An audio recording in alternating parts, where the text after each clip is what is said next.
हम स्वयं फंस गए हैं, बंधेउ कीर मरकट की नाई। हमने स्वयं सुख भोग की लालसा से अपने को फंसा लिया। अब वास्तविक सुख क्या है, चरम सुख क्या है, हमारी आंतरिक मांग क्या है, ये हम नहीं जान पा रहे। बस सामने दृश्य को देखा और टूट पड़े, सुख भोग लेंगे, हम सुखी हो जाएंगे। ये भ्रम है। तुम किसी प्रकृति जनित रचना से कभी सुखी नहीं हो सकते, क्योंकि तुम परमात्मा अंश हो। तुम अपने अंशी की खोज कर रहे हो।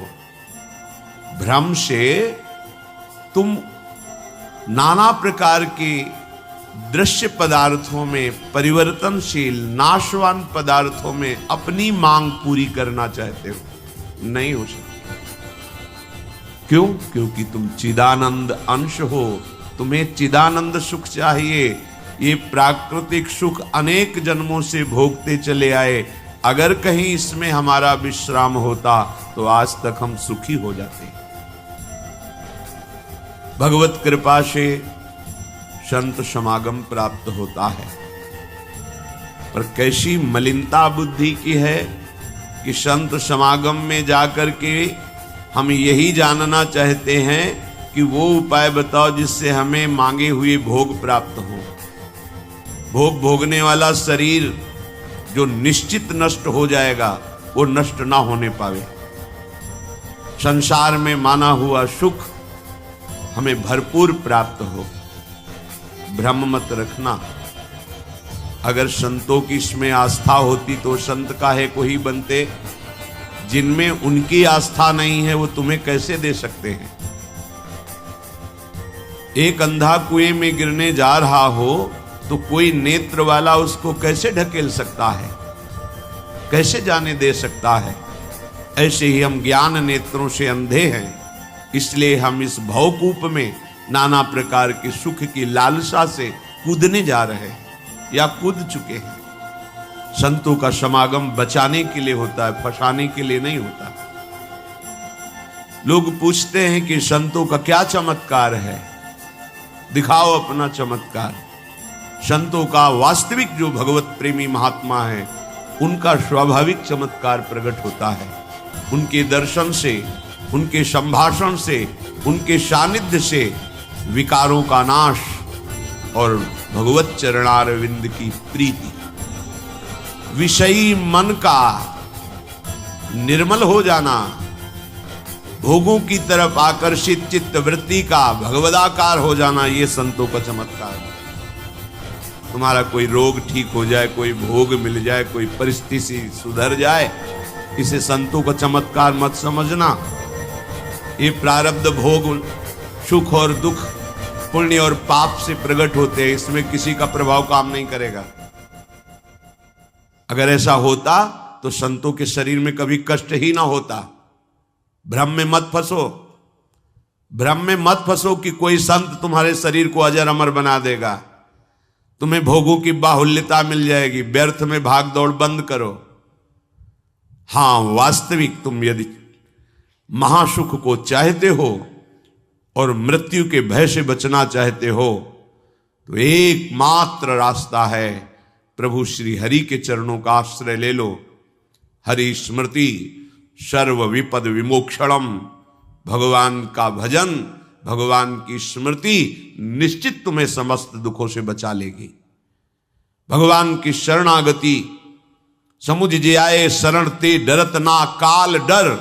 मृत्यु क्या चीज है? पर प्रभु के नाम जपने में रुचि नहीं, प्रभु की चरण दासता में भावना नहीं, तो तुम सोचते हो कुछ चंद रुपए और कुछ फल पुष्प आदि दे करके हम रोग रहित तो हो जाएं, शोक रहित तो हो जाएं। भूल मत करना। अगर शोक रहित होना है, रोग रहित होना है, तो एकमात्र उपाय है कृष्णाय वासुदेवाय हरे परमात्मने प्रणत क्लेश नाशाय गोविंदाय नमो नमः। गोविंद को नमस्कार करो। और जिह्वा से पुकारो कृष्ण कृष्ण गोविंद गोविंद, राधा राधा राधा, निश्चित जन्म जन्म के अशुभ नष्ट हो जाएंगे। आप स्वयं परम सुखी हो जाएंगे, शरीर राग नष्ट हो जाएगा, ऐसा अद्भुत सुख मिलेगा, कृतकृत्य हो जाओगे। पर अब इस मार्ग में चलने के लिए जब कदम रखोगे तो असत वृत्तियों का त्याग करना होगा। यही सब फेल हो जाते हैं। वो ऐसा शॉर्टकट ढूंढते हैं कि कुछ हम कमाए हुए पापाचरण से चंद रुपए आपको दे दें, आप हमें संभाल लेना, भूल मत करना। कभी ऐसा नहीं हो सकता। नाली के पानी से हाथ धोने से कभी हाथ पवित्र और निर्मल नहीं होते। ऐसे मलिन आचरण करके कमाए हुए धन से कभी तुम्हें पवित्रता प्राप्त नहीं हो सकती। ये सब नाटकबाजी मन की है। वहां चलो तुम्हारा सुधर जाएगा, कुछ नहीं सुधरेगा जब तक तुम सुधारना नहीं चाहोगे। तुम सुधारो अपने आप को। किसी का आशीर्वाद कोई काम नहीं करेगा जब तक तुम अपने आचरण नहीं सुधारोगे। तुम खाओ मांस, पियो मदिरा, करो व्यभिचार, नाना प्रकार की हिंसात्मक वृत्ति, तुम्हें भगवान भी नहीं माफ करेंगे, चाहे जहां भाग के चले जाओ। अधर्मा आचरण करने वाले को भगवान कहते हैं मैं साक्षात काल रूप से दंड देता हूं। शरणागत होकर नियम के अनुसार चलोगे तो भगवान तुम्हें दुलार करेंगे मां की तरह। ये सिद्धांत है। नाटकबाजी में फंसो तो फंसो, सिद्धांत से चलोगे तो कभी धोखा नहीं खाओगे, आनंद में मगन रहोगे। पर सिद्धांत में चलने के लिए असत त्याग करना होता है, इसीलिए सब फेल हो जाता है। कोई बिरला गुरु कृपा पात्र ही कदम आगे बढ़ाता है। ये भीड़ भागम दौड़ केवल वासनाओं की पूर्ति के लिए तो भ्रम में मत रहना। किसी का आशीर्वाद, किसी की कृपा तुम्हें वासनाओं से नहीं बचा सकती। एकमात्र उपासना ही वासना से बचा सकती है। और उपासना तुम करने के लिए जब तैयार होगे तो ये गंदी बातें, गंदे आचरण, ये आपको त्यागना होगा। बस यही तुम्हारी गाड़ी फेल हो जाए। ये हम नहीं त्याग सकते तो फिर तुम्हें कोई बचा भी नहीं सकता। लिख लो, अपने दिमाग में लिख लो, अगर बचना है तो एकमात्र मामे ए प्रपद्यन्ते माया में ताम तरन। जितना भी समझाओ ये पागलपन छोड़ते ही नहीं। बस कोई जंतु ऐसा हो, कोई भस्म ऐसी हो, बस हम नाटक में रिझना चाहते हैं। अरे प्यारे, यदि वो तुम्हें सुखी कर सकता है तो वो खुद क्यों सुखी नहीं हो जाता? तुम नहीं सोच पा रहे हो? पागल हो तुम। यदि वो तुम्हें रोग रहित कर सकता है तो खुद क्यों नहीं रोग रहित हो जाता? यदि वो तुम्हारे को चमत्कार दिखा सकता है तो अपने को चमत्कार दिखाकर प्रभु का साक्षात्कार क्यों नहीं कर लेता? पागल बन रहे हो। सिद्धांत को समझो। जब तक शोकों का खजाना, ये कामनाएं, इन कामनाओं को प्रभु के चरणों में समर्पित करके भजन नहीं करोगे, स्वप्न में भी सुख नहीं मिलेगा। जागृत की बात जाने दो। यही सब चाहते हैं, दुख का मुंह न देखना पड़े, मन हमारा प्रसन्न रहे, शांत रहे, कोई कामना हमें जलाए ना। हां, है मार्ग। अब ये करना नहीं, तुम्हें भजन करना नहीं, पवित्रता से रहना नहीं, आचरण सुधारने नहीं, मनमानी आचरण करना है तो भगवान तुम्हारे हृदय में भी बैठे हैं, कुछ नहीं कर पा रहे। देख लो ना, सबके हृदय अछत विकारी, सकल जीव जग दीन दुखारी। सबके हृदय में अखंड आनंद परमात्मा विराजमान है, लेकिन सब दुखी हैं, सब क्लेशित हैं, अशांत हैं। क्यों? तहां बेदस कारण राखा, भजन प्रभाव संत श्रुति भाखा।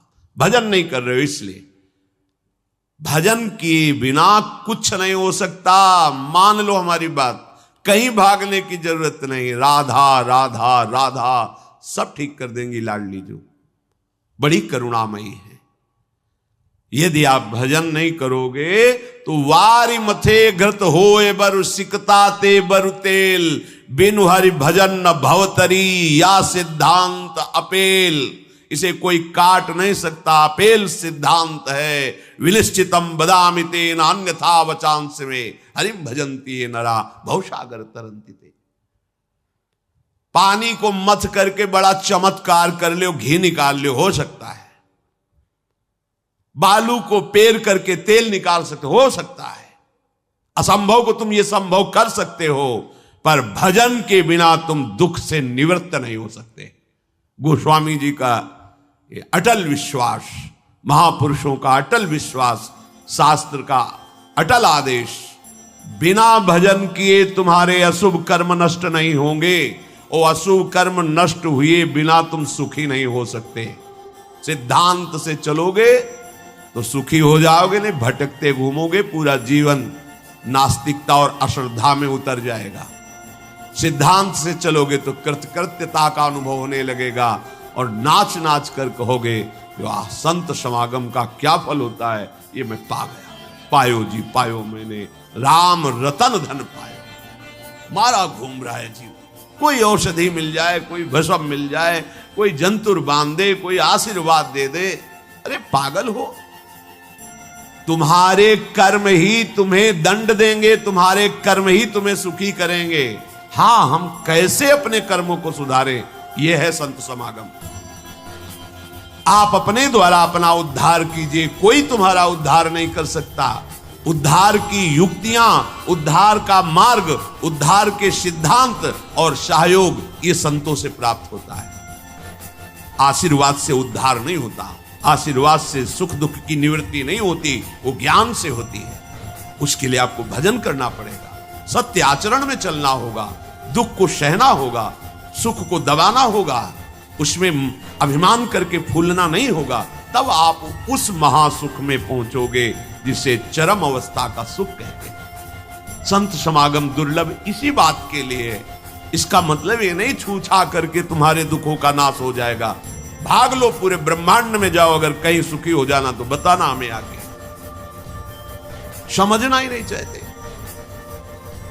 भगवान कृपा करके बोल रहे हैं, औरों की तो बात क्या है। अब समझ लो क्या होता है जब हृदय की बात कुछ कहने को आती है तो बार बार कहा जाता है कि आप अन्यथा मत सोचना, सत्य सत्य सत्य कह रहा हूं, ये बात तुम केवल समझ लीजिए। मतलब वो विवश होकर अपने हृदय की बात तुम्हें दे रहे हैं, जो छुपाए रखे जीवन भर वो तुम्हें दे रहे हैं, पर अनाधिकारी होने के कारण वो बात पकड़ नहीं पाते। संतों की बात में ही तुम्हारा कल्याण छुपा हुआ है। उनकी बात मान लो, फिर आप देख लो कैसे आपकी अध्यात्म उन्नति होती है। आप जो भी करेंगे वो अहम की धरा से होगा। अहम की धरा लोक लोकांतर तक ले जा सकती है, लेकिन जीवन मुक्त नहीं कर सकती। जीवन मुक्त होने के लिए अहम का विसर्जन चाहिए, वो होता है गुरु कृपा से, संतों के वचनों से। विश्वास कीजिए, बिना संत वचन गुरु वचन पर चले कोई जीवन मुक्त नहीं हो सकता। अगर जीवन मुक्त नहीं हुआ तो सब किया कराया माटी हो गया। चाहे ब्रह्म लोक जाओ, चाहे स्वर्ग लोक जाओ, आना तो यही पड़ेगा लौट के। तो फिर क्या हुआ, एक विशाल स्वप्न सुखद समझ लो, जगे तो फिर वही मृत्यु लोके विशंति। भगवान कह रहे मैं बहुत गुह्य बात बता रहा हूं, अत्यंत गोपनीय बात, गोपनीय जो अभी तक छुपाए रखा है हृदय में। ये जो ज्ञान सहित विज्ञानानंद घन का मैं तुम्हें वर्णन करूंगा, ये अनुसूयवे, दोष दृष्टि से जो रहित है वही समझ पाएगा। दोष दृष्टि से रहित, जब भगवान अवतार लेते हैं तो मनुष्य जैसी लीला करते हैं, यही सुख देने के लिए तो वो अवतरित हुए, अपनी महिमा से घटे हैं, उतरे हैं। अवतार का मतलब होता है अपनी महिमा से उतरना। भगवान की जो अनंत महिमा है उससे उतरते हैं, हम उनको देख पाएं, उनसे बात कर सके, उनके साथ खेल सके। वो ऐसे उतरकर हमारे समान लीला करते हैं। उनकी लीला को देख करके अगर किसी को दोष दृष्टि होती है तो बोले इस गुहितमम के सुनने का अधिकारी नहीं। जब हम भगवान को भगवान न मानकर व्यक्ति मानते हैं तो हमारी दृष्टि वैसे ही दूषित हो जाती है। वैसे केवल भगवान की ही लीला हो रही है, पर हमारी दृष्टि दूषित होने के कारण हमें व्यक्ति दिखाई देता है, स्त्री पुरुष दिखाई देते हैं, गुणात्मा महात्मा दोषात्मा ऐसा सब भेद नजर आता है। पर यहां जो भगवान कह रहे हैं कि जो मेरे पर दोष दृष्टि ना रखता हो, अरे बड़े बड़े परमहंसों का जहां प्रवेश नहीं वो भगवान का रास है। जहां ज्ञान समुद्र भगवान शिव भी प्रवेश पाने के लिए ललचाए और भगवान श्री कृष्ण की मंद मुस्कान से गोपी स्वरूप होकर प्रवेश पाए। बोलो ज्ञान समुद्र भगवान शिव जिस रास रस के लिए ललचाए, वो रास रस प्राकृतिक स्त्री पुरुष का मिलन हो सकता है क्या? पर अनाधिकारी के तो क्या उपहास, ऐसा क्या? तो इसलिए भगवान यह कह रहे हैं कि जो अनुसूयवे प्रवक्ष्याम अनुसूयवे, जो मेरे से दोष दृष्टि नहीं रखता। अब आप केवल मेरे ही आज्ञा का पालन करेंगे, मैं जैसा कहूंगा उससे एक कदम पीछे नहीं हटेंगे।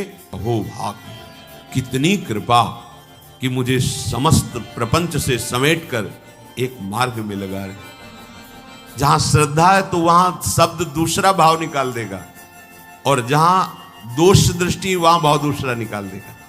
इसलिए श्री भगवान कह रहे, मैं अत्यंत गोपनीय बात तुमसे कह रहा हूं हे अर्जुन। अपने प्रियजनों से, प्रिय शिष्यों से बात कही जाती है। तब तक गीता जी का श्री भगवान ने उपदेश अर्जुन जी को नहीं दिया जब तक मित्र भाव रहा, नहीं दिया। सारथी पद पे बैठे, आज्ञा की दोनों के बीच में रथ, इधर सेना कौरवों की पांडवों के बीच में, भगवान बीच में। जब देखा मोह ग्रसित हुए, निवारण में असमर्थ पाया, भगवान की शरण में होकर कार्पण्य दोषो बहुत स्वभावा प्रछामि त्वाम धर्म सम्मूढ़ चेता। हे प्रभु, अब मेरे में सामर्थ्य नहीं है कि मैं निर्णय कर सकूं कि मेरे लिए श्रेय क्या है, परम कल्याण क्या है, ये आप जानते हैं। प्रभु कुछ नहीं बोले, शिष्यस्ते हम साधिमाम, मैं आपका शिष्यत्व स्वीकार करता हूं। हे जगत गुरु श्री कृष्ण, उत्तरे साष्टांग दंडवत हुए और कहा मैं आपका शिष्य हूं, और ऐसा शिष्य हूं जो पूरा समर्पण किया, प्रपन्नम, मन वचन कर्म से आपको समर्पित हो। तब गीता जी का प्रादुर्भाव भगवान के श्रीमुख से। जो प्रिय जन होते हैं, समर्पित जन होते हैं, उनको हृदय की बात बताई जाती है, क्योंकि वो उसमें दोष दृष्टि नहीं करेंगे। अगर प्रियता और समर्पण नहीं है तो देखो ना, फिर मेरे को प्रणाम करो, मेरे को ही पूजा दो, मेरी आज्ञा में रहो, मेरे मन वाले बनो। हे अर्जुन, तुम उस परमात्मा को ऐसा समझो कि सारे जगत को जैसे बर्फ में जल ही जल है उसे व्याप्त करके विराजमान, उस परमात्मा को, उसी के आगे ये बोल। देखो अब हम गुह्यतम बात कर रहे हैं, उस परमात्मा को नहीं, मुझ श्री कृष्ण। मेरे में मन लगा, मेरे को प्रणाम कर, मेरे को नमस्कार। ये महापुरुष जन रास्ता देते हैं। अब तुम्हारी कहां श्रद्धा टिकती, वो ये देखते हैं तुम्हारे लिए कोई आश्रय है, अभी तुम्हारी खोज अभी पूर्ण हुई कि अभी खोज बकाया है। खोज हो तो खोज लो, नहीं तो वहीं पकड़ के बैठ जाए कि अब बने तो रघुवरते बने, बिगड़े तो भरपूर। अब बनेगी तो आपसे बनेगी, बिगड़ेगी तो आपसे। अब हमारा कोई आश्रय नहीं। ये अत्यंत गोपनीय बात हरेक के सामने नहीं कही जा सकती, क्योंकि इसमें भगवान अपनी खुद बात महिमा का वर्णन कर रहे हैं।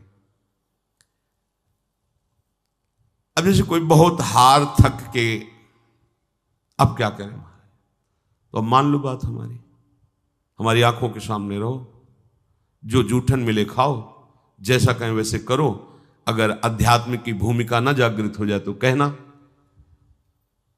गुरुजनों की बात किसी से प्रमाणित करने की आवश्यकता नहीं होती। आपको गुरुजी ने क्या कहा, क्यों आप कौन हो, हमारे बाबा गुरु हो क्या, क्यों हम आपको बताएं। हमारी और हमारे गुरुजी की बात हो गई, तुमको क्यों बताया गया? गुरुजी ने कहा। तुम हमारे निर्णायक हो क्या? चलो दोबारा नहीं मिलेगा। पर बैठाल के वो आज प्रवचन में ये कह रहे थे, समझो। अब वो जो समझाएगा वो तुम समझ जाओगे, जो गुरु समझा रहे थे वो समझ में नहीं आएगा। इसीलिए भगवान करें अत्यंत गोपनीय बात है। जब तक हमारा ये मन समाधान नहीं पाता तब तक भटकना पड़ता है। कहीं एक जगह पकड़ लो। ये जो अनेक जगह भटकना है बंद करो। एक जगह पकड़ लो, एक विश्वास रख लो, एक नाम जो गुरु ने दिया, एक मंत्र दिया है, अविद्या का नाश हो जाएगा, माया परास्त हो जाएगी। पर समझ नहीं पाते।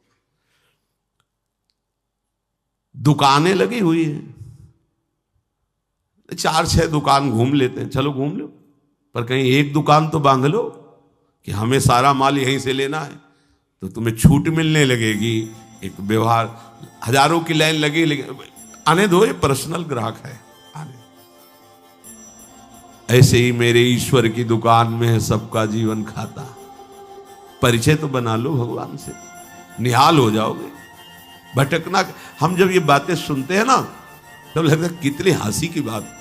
जितनी देर तुम अमुक जगह जाकर के झाड़ फूक करवा कर उतनी देर राधा राधा जपो, बिल्कुल ठीक हो जाएगा, सब ठीक हो जाएगा। क्योंकि कोई भी जो हमें क्लेश देने के लिए आया है, कर्म है हमारा। जब भूत हो, प्रेत हो, चांडाल हो, रोग हो, दुख हो, विपत्ति हो, ये सब हमारा कर्म है। और उस अशुभ कर्म का नाश करने के लिए भगवान नाम जय घोष कर रहा है। प्यारे मान लो बात, शुरू कर दो हरिशरणों, शुरू कर दो राधा राधा राधा, कृष्ण कृष्ण कृष्ण, गोविंद गोविंद गोविंद। आप नहीं, आप दूसरों को निष्पाप करने वाले बन जाएंगे। आपका स्पर्श, आपका संभाषण, आपका दर्शन जगत मंगल करने वाला। पर सत्य मार्ग में चलना नहीं चाहते, ये भटकना बंद करो। एकमात्र भगवान ही तुम्हें बचा सकते हैं, दूसरा कोई नहीं बचा सकता। जितनी तुम्हें दी जाएंगी छूछा सब प्रकृति की, माया की है, इनमें कोई सामर्थ्य नहीं, कोई सामर्थ्य। ब्रह्म में मत फंसो। बड़े बड़े लीलाएं होती हैं माया की, बड़ी बड़ी लीलाएं। किसी बड़े प्रभावशाली के यहाँ संत कॉलोनी में रहते थे, तो एक उन्होंने कहा कि बहुत बड़ा प्रभाव है, वो आए हुए हैं, तो अगर आप चाहें तो दर्शन करने चले। पूर्व से स्वभाव कुछ ऐसा भगवान के द्वारा दिया हुआ था कि जब तक हृदय में ना आवे तब तक हमारे हृदय में प्रेरणा हो फिर रुकेंगे। तो वहां जो स्वामी जी रहते थे उनका चले जाओ, क्या होता है, हमारा मन नहीं हो रहा, पर उनके साथ वहां गए तो पत्रकार उनसे, बड़े ऊंचाई पर आसन पर पत्रकार उनसे पूछ रहे थे कि आपका बड़ा चमत्कार सुना है, आप चमत्कार दिखाइए। तो शुरू किया ऐसे करना, तो 10-20 लोग नाचने लगे, नाचते नाचते गिर गए। और ऐसे बड़ा रज में जैसे किसी को मिर्गी आ जाती है ना, जैसे कम से कम 20 लोग, उनमें 10 स्त्रियां और कम से कम 10 पुरुष भीड़ में ऐसे, और अलग अलग सब बैठे थे, अलग अलग सब। हम भी खड़े थे। और अगर उसका केवल प्रभाव ही पड़ता है तो हमारे ऊपर क्यों नहीं पड़ा? जो ले गए थे उनके ऊपर क्यों नहीं पड़ा? पत्रकार के ऊपर क्यों नहीं पड़ा? और क्यों नहीं पड़ा? तो पता अंदर से चला चिंतन से कि वो 20 उनके पर्सनल थे जो 20 जगह बैठे थे। किसी भी अगर ठंडी हवा चल रही तो सबको लगेगी ना, गर्म हवा चल रही तो सबको लगेगी ना। 10-5 को हवा लगे और फिर ना लगे। जब हम चमत्कार दिखाएंगे तो उसमें पात्रता अपात्रता नहीं देखी जाती। चमत्कार का यही मतलब होता है, पात्रता अपात्रता नहीं। अगर गर्म तो सबको गर्मी लगेगी, ठंडी तो सबको ठंडी लगेगी। संतों का चमत्कार केवल एकमात्र भगवान के चरणों में प्रीति होता है, अन्यथा नहीं। ध्यान रखना। फल निकाल, हमने तो ऐसे भी दर्शन किया, ऐसे स्वर्ण के सिक्काएं गिर रहे हैं, थोड़ी देर बाद गायब। भैया जादू तमाशा सब होता है क्या? इससे तुम्हारा कल्याण हो जाएगा? पहले सोचो, तुम भाग भाग के जा रहे हो, इससे तुम्हारा कल्याण हो जाएगा? इससे तुम्हारा किसी एक का दुख निवृत्त हुआ हो। दुख किसे कहते हैं? संसार के राग को। पहले समझो दुख किसे कहते हैं, संसार शरीर के राग को। ये कहीं चमत्कार से नष्ट हुआ तो हमें बता देना कि ये कभी भी नष्ट हुआ है तो गुरु का आश्रय लेकर भजन करने से हुआ है, ये चमत्कार नहीं है। कोई पुण्य का क्रम ऐसा आया, तुम्हारा दुख नष्ट हुआ, तुम वहां गए थे तो तुम्हारी वाहवाही हो गई, हमारी तो समस्या का समाधान हो। क्या समस्या? अगली जो 100 आ रही है उनका, अगली जो 100 समस्याएं आ रही, समझो, सुलझो। ये पशुओं की तरह भागना बंद करो, जिधर देखा मुंह उठाया भाग पड़े, फिर असंतुष्टता, फिर नास्तिकता, फिर अश्रद्धा। खुली बात समझ लो, एकमात्र भगवान का आश्रय और भजन, इसमें आंख मूंद के दौड़ोगे तुम्हारा मंगल ही होगा, पक्की बात। छोटी मोटी योग सिद्धियां, छोटे मोटे चमत्कार अगर किसी संत से आपको दिखने को मिल रहा है तो तुम्हारा उसमें क्या होगा? तुम्हारा क्या होगा? हम तुमसे पूछ रहे हैं, क्या होगा उसमें? यहां की जलन मिट जाएगी? ले चलो कहीं, हमें भगवत दर्शन हो, हमारा जन्म जन्म का दुख मिटकर आनंद में मगन हो जाए, तो हाथ जोड़ के फिर यही बात हो कि भैया इसके लिए तुम्हें भजन करना पड़ेगा। किसी का वरद हस्त काम नहीं करेगा इसमें तुम्हें भजन कर, तुम्हें अपने आचरण सुधारने पड़ेंगे, तुम्हें भजन करना पड़ेगा। जहां ये बात आती है तो यहां नहीं, वहां चलते, चमत्कार जहां होता है। अरे भगवान का चमत्कार देखो ना, सूर्य चंद्र चमक रहे, समुद्र देखो कितना जल भरा हो, भूमि में क्या क्या है, कितने रतन है, कितनी खाने, ये चमत्कार नहीं नजर आ रहा है, पर ये सब नाशवान है, एक क्षण में नष्ट हो जाएगा। ऐसा चमत्कार कि हम विषयी पुरुष भगवदानंद में मगन हो जाए, हम मृत्यु से भयभीत अमरत्व को प्राप्त हो जाए, हम कामनाओं से जलने वाले आप्त काम हो जाए। ये होगा गुरु कृपा से, ये होगा भजन से, सब हट जाते हैं। जहां भजन शब्द वहां सब हट गए। भगवान के मैं गोपनीय बात बता रहा हूं, हृदय की बात बता रहा हूं। जिसके अंतःकरण में थोड़ी भी दृष्टि होगी दोष की, वो मेरी बात नहीं समझ पाएगा। भगवान कह प्रायः जब सदगुरुदेव या किसी महापुरुष, तो हमारी दृष्टि पहले होती है मनुष्य है, फिर दृष्टि होती है थोड़ा भजन साधन करके साधु है, फिर तीसरी हमारी दृष्टि होती है सिद्ध पुरुष है, फिर आखिरी दृष्टि होती कि तो भगवान।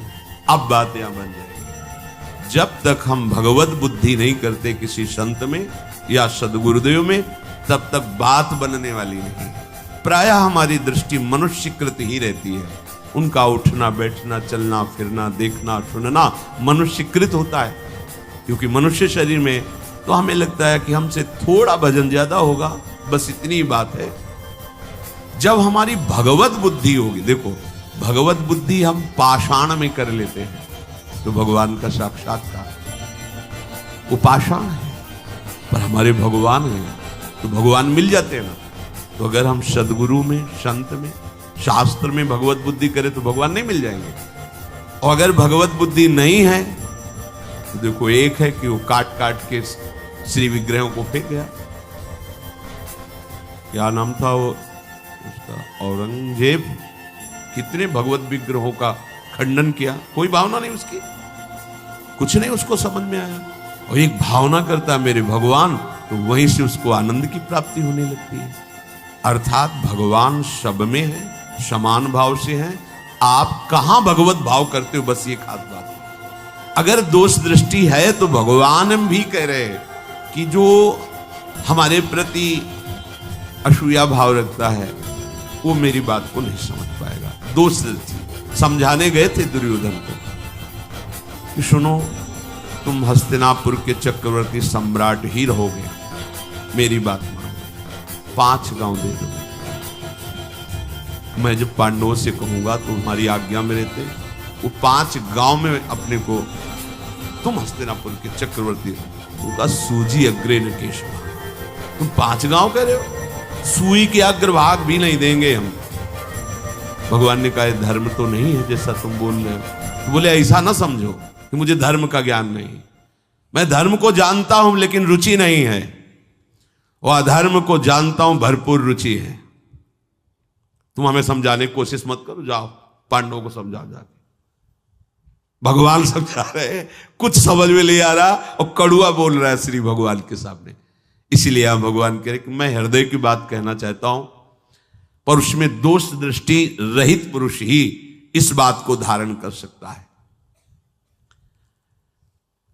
विलक्षण रीति से मैं वर्णन करूंगा, साफ साफ कहूंगा, पर जो मेरी शरण में है, मेरे प्रति भाव करता है, वही मेरी ये बात समझ पाएगा। जो दुराचार परायण है, पापाचरण करते हैं, अगर वो भी मेरी बात पर श्रद्धा कर लेंगे तो पावन हो जाएंगे। किसी भी जाति के हों, किसी भी आश्रम के, किसी भी संप्रदाय के, किसी भी देश के, किसी भी वेश के, कोई भी हो, जो मेरी शरण में होकर मेरी बात पर विश्वास कर लेंगे वो जीवन मुक्त हो जाएंगे। श्री भगवान कह रहे कोई भी हो।